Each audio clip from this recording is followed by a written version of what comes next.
It's not clickbait, and today I want to tell you about it and hopefully give you some ways to avoid what happened to me.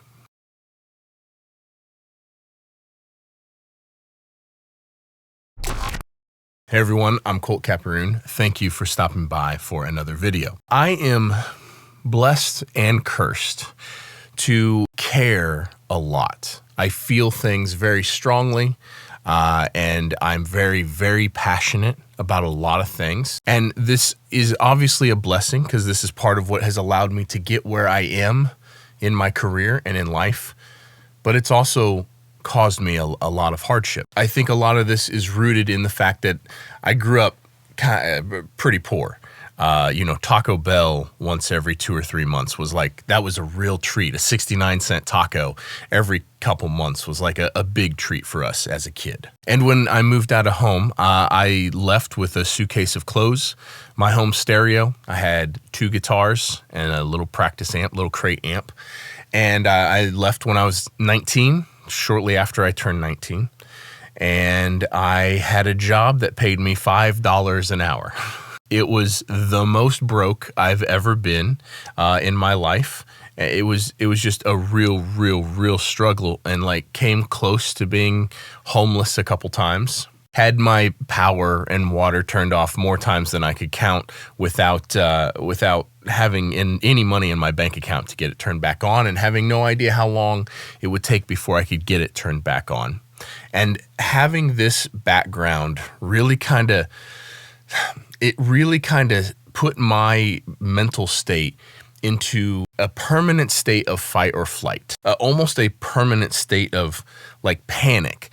Man, you really better work really hard because you are this close to being homeless and not being able to get back in front of that. And as I started getting more into music, and as I started playing in a band, and I started seeing glimpses of these little ways that I could make money with things that I really enjoyed and was really passionate about.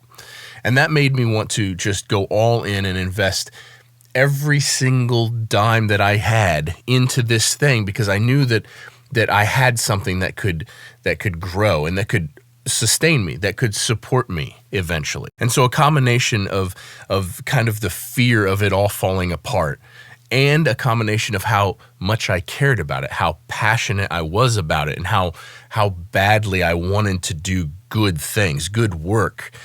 This led me into a kind of cycle of being extraordinarily stressed out all the time. It's so weird because I loved what I was doing so much, and it also was the source of a lot of stress for me. But I'm not wired in a way to keep a day job. I'm not wired in a way to work an office job in a cubicle. I'm not wired in a way it's just not me. And so this felt like the only path that there was for me. There was no other options for me. Now, one of the things that I also grew to really be ultra passionate about was my clients' success and how happy they were with the work that I was doing and how much they enjoyed working with me. And I think this is a great thing. I'm not saying this is a bad thing, but I think for a while, I was taking that far too literally and far too seriously. And there were times where when a client was not super happy with me, or in times when they would leave and go a different direction, and maybe not happy with the work that I had done, or whatever the case may be, that crushed me mentally.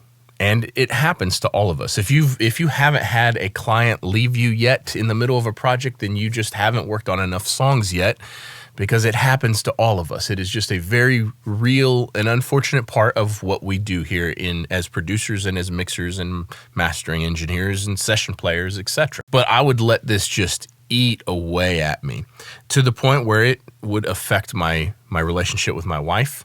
It would affect how I interacted with people.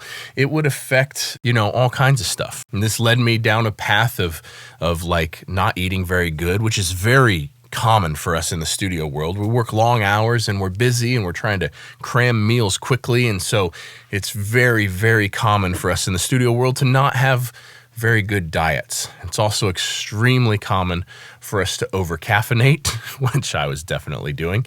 And it's also extremely common for us to allow our family relationships, especially with our significant others, to kind of go by the wayside, or to not put as much effort into them as we probably should be, because it takes a lot to do this. It takes an extraordinary amount of work and time and effort and energy and focus and dedication and sacrifice to get to this. And this is true of every single field that there is, every single career field that you could do. Most of the people that are the best at it and that are at the very top of it, a lot of them have relationship issues, and a lot of them end up with health issues because it's kind of not good for us. And so after over a decade and a half, well, after like 18 or 19 years of grinding and pushing super, super hard and working long hours and eating like crap and over-caffeinating, I did a video on this previously, so I'm not going to cover a ton of this in this video, but I almost had a few strokes. I landed in the hospital with a couple hypertensive crises, and I was about to have a stroke like a couple times. Now, in the immediate time, this made me re-look at a lot of stuff. My relationship with food, my relationship with caffeine, my relationship with my family, how much time I was spending with them, where I placed them in the hierarchy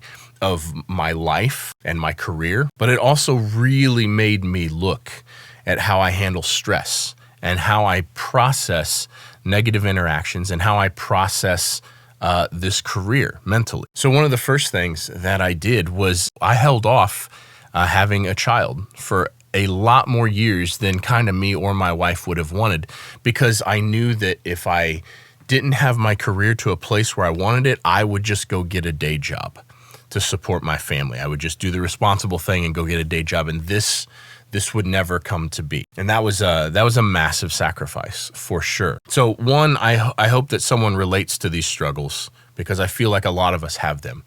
But two, I would like to explain where I am now, how I think now, and I hope that will help you avoid some of the situations that I had. In the midst of me going through this and battling this health issue and battling the mental side of it that came along with that, I saw Alex Honnold, which is the guy who did that free solo thing. It's a documentary on Netflix where he climbed El Capitan without a rope, which is the most insane thing I've ever seen any human do. He said in an interview, I don't remember if it was in a documentary or if it was in another interview, he said that he thinks people should experience real danger a little bit more often, that he sees people constantly become extraordinarily frustrated and stressed out over things that are just simply not that big of a deal. And he said he thinks it's because they don't experience real danger very often or real controversy very often. And so their frame of reference of what is an absolute terrible thing to happen, that threshold is very low. And so someone maybe missing their flight is like the worst thing that could possibly happen to them. Meanwhile, there's food everywhere in the airport, and there's comfy seats, and it's cool in the summer and warm in the winter. Like you are going to be perfectly fine if you miss your flight. And this is it was a really good example to me of how I operated in my whole life, of like the little things that kind of really didn't matter, I made a giant deal out of. So I began going down this path, this journey of trying to process, like, if a client is not happy with my work and they go another direction, which honestly hasn't happened in a while, but like those sort of situations that just used to eat me up and like make me so stressed out, trying to find the balance between like really, really caring about like my clients and their success and their level of satisfaction, really still being passionate about that, but also just understanding that like I'm gonna be fine if we just don't gel. Like they're gonna be fine and I'm also gonna be fine, and that I don't need to internalize it and make it a giant part of how I feel. And I certainly don't need to let it stress me out to the point where it raises my blood pressure to the point of possibly having a stroke. Like, that's just completely inappropriate. And so what I want to get across to you guys is, one, if you're young and you're doing this, push hard while you're young. Do it. If you're single and you have no kids and you are younger in years, like, push hard. Because I feel like there was, like, if I didn't push as hard as I did in the beginning, then I probably wouldn't have made it over the hump to where I am now. If I had to start over today, I don't know that I could do it, is I guess what I'm saying. So in the early years, if you're watching this and you're in college, you're going to school for audio engineering or something, or you're just making music on the side and you want this to be a career for you, push really, really hard when you're in your younger years, because that's when you have the energy and the capacity to give your all to something. And the next thing is, be realistic with yourself about expectations. Be realistic with yourself about, like, timelines, how much you can actually get done. Optimize your workflow, make everything as efficient and streamlined as possible so you can work as fast as possible, because that's part of the secret of this, is to do quantity. You have to do quantity of work in order to make this work as a career. So definitely, like, streamline everything, focus on efficiency and how you can get through stuff faster, but also realize that there's a limit to how hard you can go and how hard you can push. Physically, there's a limit. Mentally, there's a limit. And so be conscious of that. Push hard, be efficient, but be very conscious of when you're bumping up against the limit and you're working against yourself for your own mental state or your own physical state. This was a thing that I was real bad at for most of my life. The next thing is, cherish your relationships with your family. Even if you have to work long hours, even if, like, you're not around a lot, when you are with your significant other, when you are with your kids, put your phone up. Like just put the phone away. Musical emergencies, this is another big one. The thing that I have learned is musical emergencies are never an actual emergency. Now, this goes both ways, because a lot of times for years I would get calls or emails and be like, hey, we need this song mixed, or we need this song produced, and it's got to be out in 1 week. And I would be like, oh God, okay, so if I want to work with this artist, if I want to do this song, I got to drop everything that I'm doing, and I got to not eat, and I got to not sleep, and I got to rush through this project and just cram until this is done.